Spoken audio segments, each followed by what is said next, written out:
Well, hi everybody.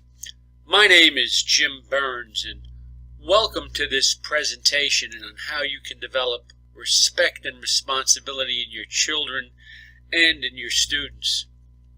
Basically, this information is taken from my book, The New 3R's in Education, Respect, Responsibility, and Relationships. And I'll give you information later on how to find this info in my store. You'll have a link at the end of the presentation. Now, these are two behaviors, respect and responsibility. For some reason, they've gone by the wayside. They are not as important as they used to be many years ago, and truthfully, we've compromised. And we've made a lot of adjustments, created a lot of gray area, and these two things are not focused on in school as much as they were many years ago. However, they should be. They should be. And the bottom line is, you don't have to be Einstein to figure out that there's just certain things that are needed, that we must have in schools, and we have to have them in our culture and in society.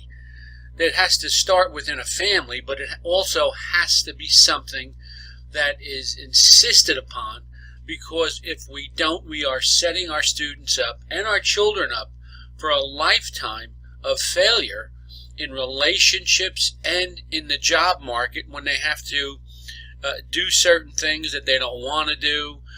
They argue with their boss, they have difficulty, they're late for work, and on and on and on, because they are not respectful and they are also not responsible.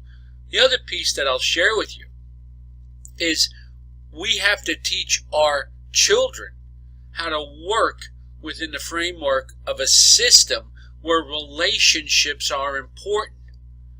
That's the key.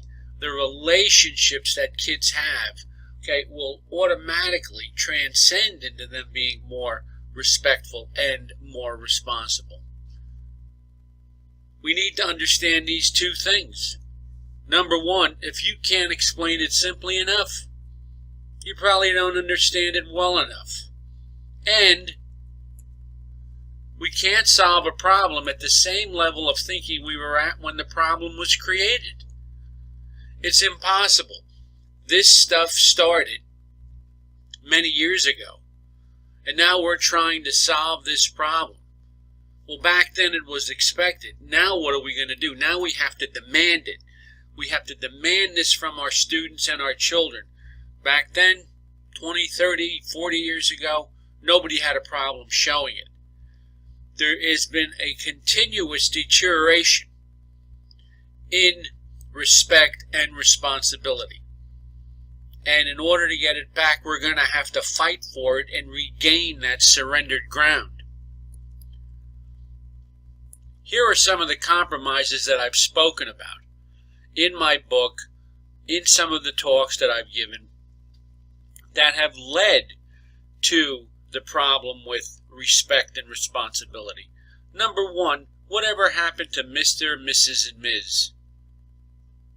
We are not, children are not supposed to call adults by their first name. That's one of the first compromises. My daughter left the house one day where I was picking her up. She was young, only 7 or 8 years old, and she's saying goodbye to the people in the house. And she's saying, "Goodbye, Barbara, goodbye, Lenny." I says, "Who are they?" They said, "Oh, that's Kelly's mother and father." I says, "Why don't you call them Mr. and Mrs.? She says, "Oh, they don't mind." Well, ultimately, I had to go talk to Lenny and tell him that I want my daughter calling him by Mr. And he said, no, it's no big deal. I said, "Well, how about Mr. Lenny? Does that work?" And he says, "Sure, that's no problem." Our culture just oozes of this disrespect. And I'm sure that because of the fact that it's been allowed to go on, what you end up with is the same type of thing. We've allowed it, so we end up with this type of disregard for adults. Number two, kids can say anything they want. Well, they really can't. You can't shout fire in Macy's. Always understand something. Freedom of speech is not the freedom to say what you want, but it's the wisdom to say what you ought. That's the piece we need to understand. We have to be wise and measure our words. Our tongue is a very small piece of our body, but it can do the most damage. We have to make sure our words are thoughtful, they're kind, and they're necessary. And if they don't fit into those categories, don't say it. Self-control is taught. Kids don't know anything about self-control today. The problem is, we don't teach it. How do you teach it? You make demands on kids. You stop asking them to do things. You tell them to do things. And you hold them accountable when they're not doing what they're supposed to do. That's basically the way it works. We've medicalized education. Any time there's a behavior problem with a kid, they seem to want to give the kid a label of attention deficit disorder or something like that. And parents at times are grateful that their kids have this label because it means to them that it's not them. It's something else. It was in his DNA. He was born with it. There's some type of, mechanical difficulty with his brain or whatever the case may be. And I'm not going to get into a debate whether attention deficit disorder exists or not. What I am going to say is we have kids today on pediatric Prozac, and I think we need to take a close look at what we're doing in terms of good old-fashioned discipline instead of medicalizing kids. Obedience has become a dirty word. I had to change my vocabulary. Kids need to be obedient. I call it compliance now. Compliance, doing what you're told, when you're told to do it, with the right attitude. There's no excuses. Reasons, but no excuses. Your upbringing does not give you the excuse to be rude, discourteous, angry all the time, lack self-control, and basically leave a wake of bad relationships after you get through with them. There are no excuses. I don't care what kind of upbringing you had. You've got to fight that battle. You were only influenced by your upbringing. You're not determined. And that's the piece that you need to understand. Determinism means there's no change. Influence means you can change your response to that influence. And in order to be respectful and responsible, that's what we need to teach our kids as well. No excuses. I'll accept a reason, but I'm going to help you make the changes that are necessary for your lifelong success. Can you handle the truth? Kids today feel good about themselves for no apparent reason. Why? Because we've lied to them about their academic ability and their behavior. Kids need to know the truth, because if we don't tell them, somebody else will. We can't sugarcoat things. How did I do on that test? Well, we may mumble a few words or whatever the case may be, but the bottom line is you failed. And that's what you need to know. And you need to work harder, study harder, and put your nose where it needs to be. Stop running around, stop playing, and get going with the chore of doing better in school. But I think we've overused the word awesome today. Everything is awesome. Awesome, he's awesome, this is awesome, that's awesome. Sometimes things are not awesome. Sometimes things need to be corrected. Who's going to parent the parents? I worked as an administrator for almost 20 years. And I found that the parents that I worked with were almost as bad as their kids, and they were absolutely, positively immature, and they would fight battles for their kids where they should be holding their kids accountable along with the school. Parents need parenting. And again, you could read all of this in the new 3R's in education. The bottom line is, this is me telling you. Parents come in, they want to start a war with you over something that happened to their kid. Schools have got to hold their ground, because once the parents take over, it almost becomes like what Robert Bly called was the sibling society. or there's nobody in charge and everybody's brothers and sisters. And that's where the problem starts. And this last one, words make a difference to a kid. My father was very critical of me and very tough on me. However, I knew when he said something to me that was complimentary, and he let me know how proud he was of me, that made the difference. Dads need to be more involved. Now, there's nothing wrong with moms going into the school and finding out what's going on, but Dad, get yourself involved. Go over to the school, meet the teachers when you have time. Maybe you're working, I don't know, whatever you're doing, make the time. And I'm not talking about the time when they're little, because sometimes that's easy. I'm talking about when those kids get older.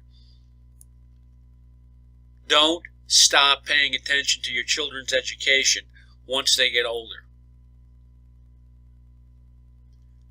You can be a life-changing force in the life of your child if you stay involved and be involved and guide them and direct them, because once they become teenagers, life becomes a little bit tougher for them and they need you more than ever.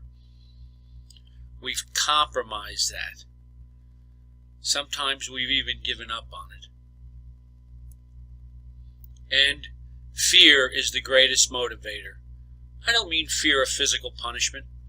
What I mean is fear of disappointing somebody, fear of disappointing their parents, fear of disappointing the teacher. What happens is we get to a point where the kids don't care. They don't see that's disrespect. You know what the manifestation of disrespect is in a student? Laziness. See, it's not that they're not going to do the work. They won't do it for you because the relationship that they have with you is poor, and anything that you ask of them, they won't do. That's why fear will motivate.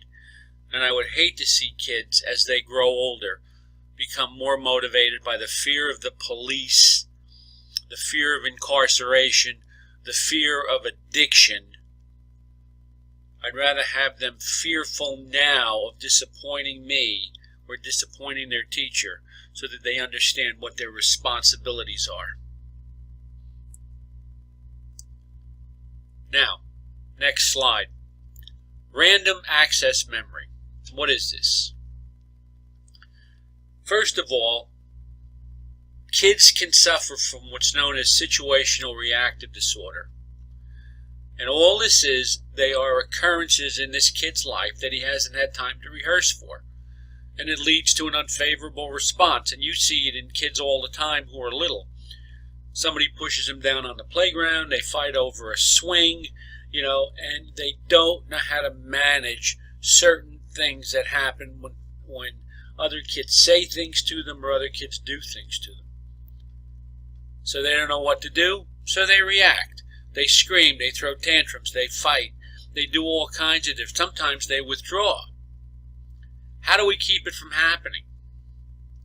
We need to teach students how to problem solve in the following areas that are universal to everybody. Relationships, family issues, fears and anxieties, self-acceptance issues, anger, what's right and what's wrong. Stop, waffling back and forth into some gray abyss. Some things are right, some things are wrong. And peer pressure, which they start to experience at much earlier ages now than they ever did. And problems with authority. Rest assured, if they have a problem with their parents, they'll have a problem with their teachers, and they're going to have problems with every other authority. Any relationship that you have in life will follow you your entire life until you learn how to manage that relationship. Because it's not the person, it's the personality. Always remember that. It's not the cop. See, the cop has a position. That's being a police officer. But he also has a personality. You got trouble with his personality?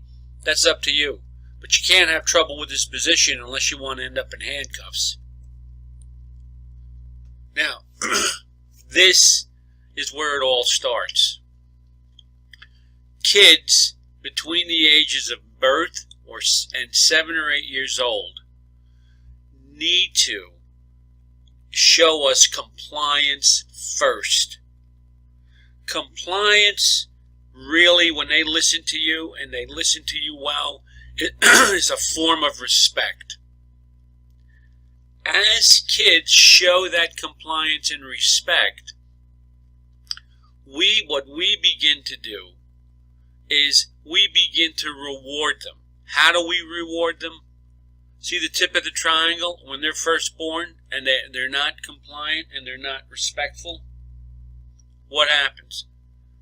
We give them less freedom. There's less trust.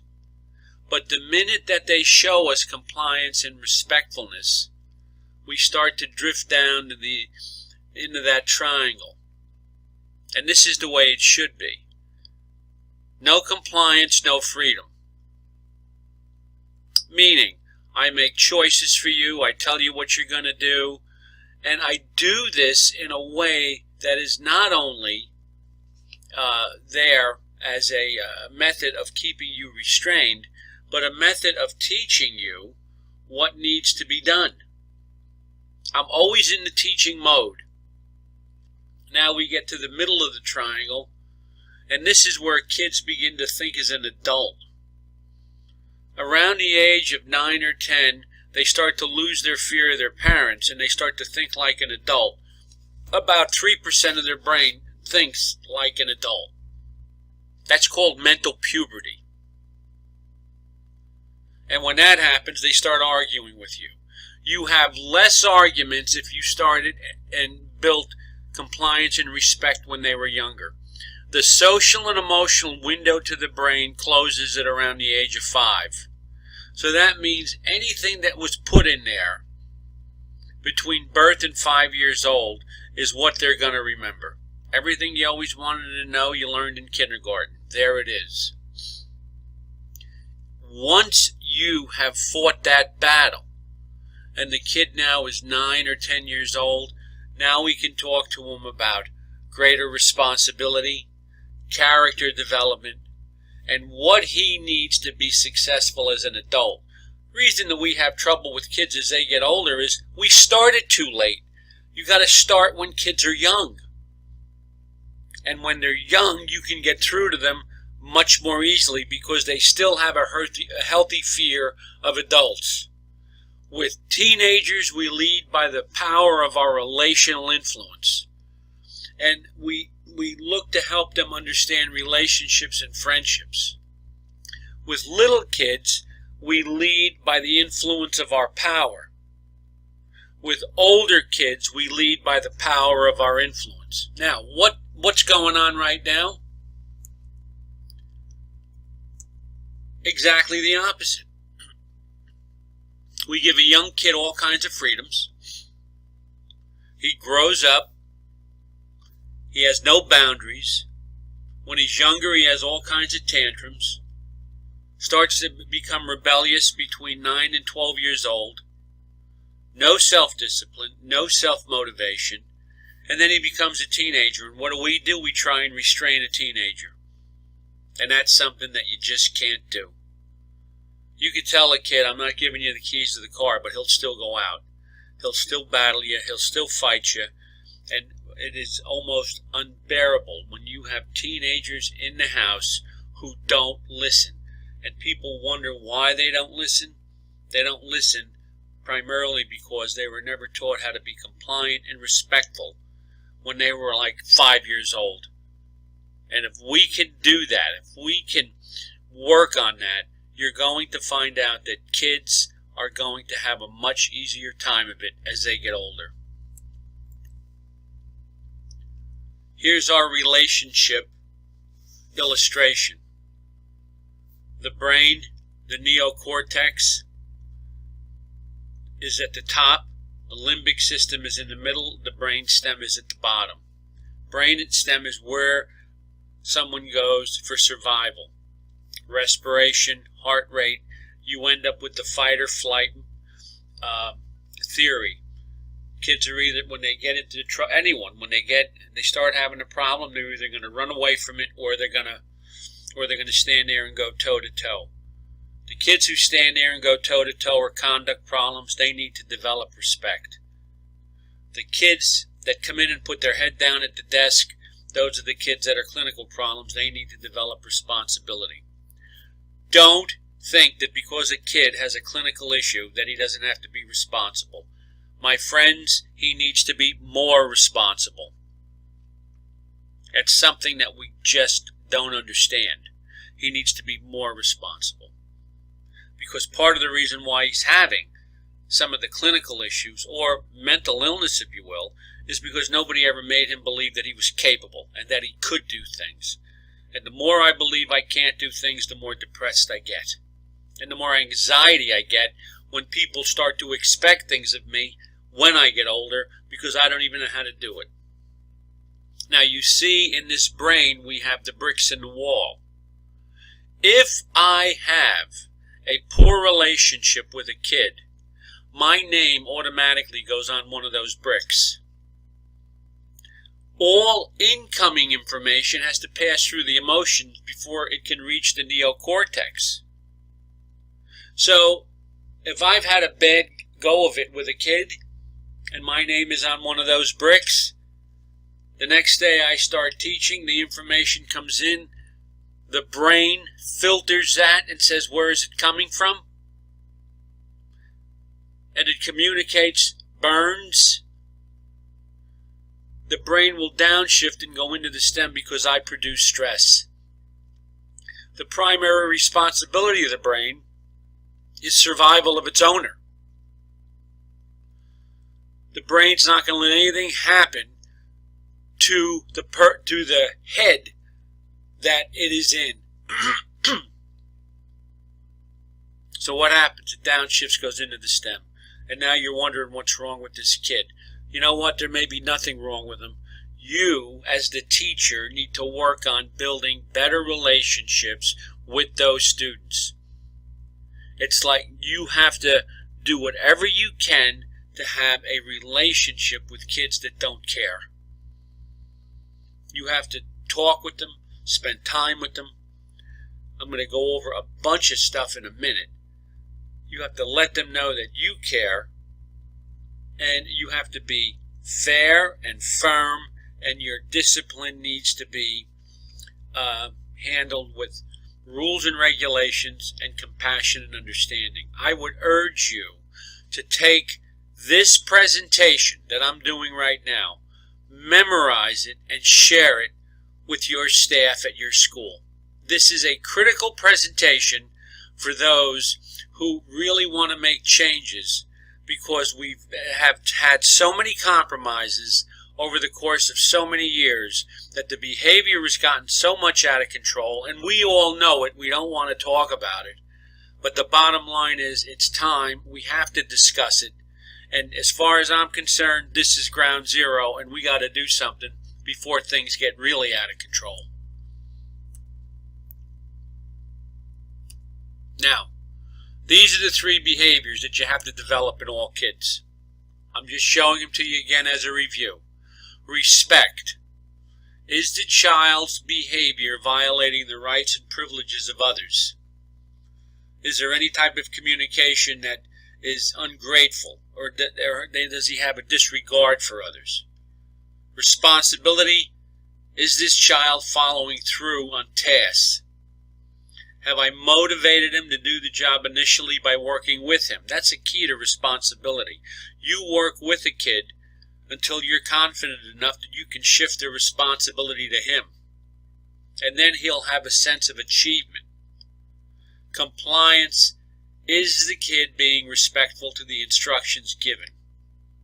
And does his attitude communicate that he has no problem with authority? And by authority, I mean parents, teachers, employers, law enforcement officials, and so on. Respect, responsibility, compliance. If they're working together, you have better relationships with your students. If they're working together, you have better relationships with everybody. because you're respectful, that's people, you're responsible, that's things, and compliance is generic to society, so you do what you have to do when you're at work, or wherever you are where there's a system in place. Now, how can we teach respect? Begin a praise day and make everyone write down one nice thing about another person. The key here is praise character, not achievement. Character is something that can't be taken away. Achievement can, because you're not always going to achieve. You let them know that you're pleased that they worked so hard to get a good grade. Not that they got the 100. The 100 doesn't matter. It's the effort that was put in to get that 100. And you know as well as I do that there are kids that will work unbelievably hard and get a C. And there are other kids that may not even open the book and get an A. And I don't have to tell you who I want on my team. The kid that exhibits the most effort and works and puts in all of his strength into what he's doing at that particular time. Keep promises. I had a youngster one time ask me to go to his football game. I forgot and drove halfway home thinking he wouldn't care, and then I decided to turn around and go back. You know what I found out? He was waiting by the fence at halftime for me to get there. Kids, if you say to your student or your son or your daughter when they ask you a question, maybe, they ask you something, can I go out tonight? Maybe. Can I get a drink of water? Maybe. That's yes to them. It's maybe no to you, but it's yes to them. Go over the classroom expectations and teach your kids what it takes to please you, and be aware what causes you to react. If a disorganized classroom causes you to react, make sure you shoot for organization. If talking out causes you to react, make sure that you make kids raise their hand each time, because if you let it go, you'll blow your top at one point, because it was done so often you finally got sick of it, so you have to correct it when it happens. Be sincere and honest. And by this I mean, be honest with the kids about their performance. Be honest with them about what they need to do to improve. Say hello. And I just don't mean greet kids when they come into the classroom. Say hello to kids. Say hello to other staff members. Say hello to other parents. Say hello to everybody. There's nothing wrong with being friendly. And kids need to get friendly. They need to get friendly with one another. They need to be friendly with other teachers. And they need to know how to deal with relationships that are what I call intergenerational. They can't run up to their room when their grandparents show up. They have to have the ability to interact at all levels, and it starts with saying hello. Hello, Mr. Burns. Hello, Mr. Jones. Hello, Mrs. Smith. Say hello. That shows respect for adults, and we should show that respect to each other by addressing each other in front of the kids by calling another staff member either Mr., Mrs., or Ms. Don't let the kids hear you say, hi, Joe, Bob, Tom, Sally, Margaret, whatever. They know what your first name is, but they also should see you addressing other staff and other neighbors and otherwise by Mr., Mrs., or Ms. No nicknames or derogatory remarks. If you need proof of this, ask yourself, what did Beaver Cleaver's teacher call him? Theodore. His teacher didn't buy into the fact that his nickname was Beaver. She didn't want to be part of the gang that did it. We all know Beaver liked being called Beaver because everybody called him that. But we also know that some kids don't like being called,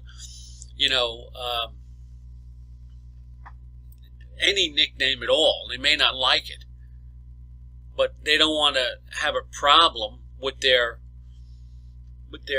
peers, and they want to feel like it's good-natured. So the kids might call them Sleepy, but the bottom line is you don't have to do it. Does nothing for the relationship between the two of you. Genuine appreciation. I was so motivated by the fact that you straightened out your desk. I am going to see if I can get my desk organized. Show an appreciation for what kids do in the room of a positive nature. You don't have to fall all over them. Just show an appreciation for it and let them know that you've noticed their efforts. That's key. Touching. And I'm not talking here about some inappropriate stuff that we've all read about, we've all seen on TV. I'm talking about a high five, a handshake, a pat on the back. I was raised over a bar. My father would come downstairs and greet his customers, and there could be 20 of them at the bar. He would pat every one of them on the back to let them know how much he appreciated the fact that they were there. Because they were paying my college tuition. That's what they were doing. You understand touching. I don't have to get into it with you. Listening, and we're going to cover that in a minute. Listening. Be a good listener. Attend events. If you can, get to an event that one of your students is participating in. If they participate in events, and it could be in or out of school. Practice the 2, 3, 4, 5 by 10. What is this? Take a kid that maybe you don't even like. And that is possible, by the way. You know the line, I like you but don't like your behavior is ridiculous? I've never, how can I like you if I don't like your behavior? What you're doing causes me not to like you.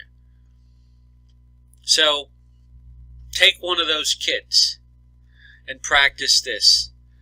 2 minutes, 10 days straight, have a conversation with that kid like you would with your best friend. Oh, initially, it'll be tough.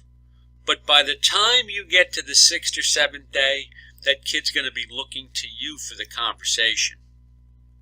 And you know what that means? That means then you have an opportunity to speak into his life, and it becomes far easier to discipline him than it did before, because now you've developed a little bit of trust, you've developed a little bit of, you've kind of cashed in on his bank account, his emotional bank account. And he now, if you happen to be on one of those bricks in the wall, guess what's going to happen? You're slowly going to get taken down letter by letter, and he's going to start letting stuff in that you have to say. He's going to understand it, and you're going to be able to communicate to him, and the chances are greater when you do teach him, that information is going to hit his long-term memory, and he'll start learning at that point. As simple as 2 minutes a day, 10 days straight. Now, disrespect is really a symptom of a deeper problem that's going on within a kid. Anger and guilt is usually at the root. And teachers are not even aware that the child is angry, but notice a change in their attitude and are not sure where it's coming from. If a youngster is angry and has a poor attitude, rest assured he was never corrected for certain behaviors that he should have been corrected for, like disrespect, like irresponsibility, like unkindness, uncaring, rudeness, discourteousness, and so on. I don't see my daughter coloring behind the clothes in the closet on the wall with crayons, but she knows she did it. And until she gets corrected for it, there's going to be a lot of guilt that's going to build up in her, and that guilt will produce a critical and condemning attitude, and they're going to fight more and argue more. So the bottom line is, kids need to be corrected. It clears their conscience and gives them an easier time of it going forward. It's kind of like when you get a speeding ticket. What do you do after you get the ticket? You slow down. Maybe for a week, but you slow down. You don't drive fast. Same thing with kids. They get corrected. If the correction is meaningful, they slow down, and they don't want to put themselves in a position where they're exhibiting the same behavior over and over again. Now, here's the listening that I wanted to talk to you about. 5 types of listening. 1 is ignoring, where you ignore someone else. And you could do it by looking at your watch, staring at your shoes, or looking over their shoulder while they're talking to you. Pretend listening, which is what you do when you're on the phone with someone and you want to get off and they don't. You know the drill. Yeah, I got it, right. You're not even communicating anymore. You're just praying for the conversation to end. Selective listening, which is what you do with a 3-year-old. And if you happen to be a mother in a house and they're all day with a 3-year-old, you can't listen to everything they have to say, so you wait for the blood-curdling scream, then you go running. But you will go out of your mind listening to what a 3-year-old has to say. I had a teacher one time. She had a bunch of first graders. They were coming up and talking to her all the time. And she could not deal with all these kids talking at her all the time. So what she did is she went and got herself a river rock, put it on her desk. The kids came up. They wanted to talk. She said to them, "Talk to the rock." And she sat there, and when she heard something where she knew she had to get involved, she perked up. But what happened was, she wasn't draining her energy, hanging on every word that kid said, because she knew that at 5 years old, they wanted to come up and talk to her just because they liked her.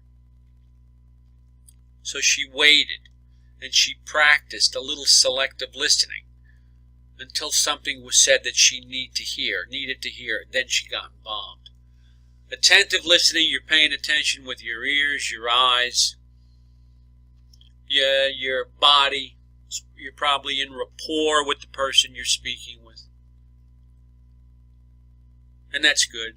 You're paying attention. Empathic listening is where you want to be. And if you have victims in your room who are being bullied, what you need to do is listen to them real well with empathy. You need to listen to them with empathy and put yourself in their shoes and look to help them. And don't read your autobiography into their life. Just listen and do what you can to offer suggestions if they ask for it, because lots of times people just need someone to listen, and then mirror back to them the emotion that you're hearing and what you're seeing. But don't give them the line, "When I was a kid," because that doesn't work. And don't probe for more information, because that doesn't work. Be an empathic listener. And I'm sure if you go to my store, you're going to find a podcast on empathic listening. Take a look at it, okay, buy it, and listen to it. You'll get a tremendous amount of help from it, and it's something that you need to have under your belt when you're working with kids. Now, how do we teach responsibility? Number 1, get students to focus their attention on their own behavior. You're going to create awareness. You say to them, not, "Why did you do something?" You ask them, "What did you do?" That's what you do. That will force them to focus on what they did. Number 2, develop a caring climate. Again, use the power of your influence, not the influence of your power. Give choices. Now, I'm not talking about the choices when kids are 2-3 years old. I'm talking about limited control and some empowerment. See, without a choice, there's no way for them to be accountable. Assume nothing, teach everything. when we give instruction, we should never assume they heard us. Teach and reteach if necessary, and always understand that you're going to use the instruction, warning, and correction process. The warning here is nothing more than an opportunity for you to determine if your instructions were clear. So we're going to assume nothing here, teach everything, and when we give the instructions, we should never assume that they heard us. Be ready to give a warning and reteach what you wanted them to do. Avoid confrontations. Be a good listener. Acknowledge their feelings. Defer to them if possible. In this situation, you cannot accept a power struggle if it's in front of others.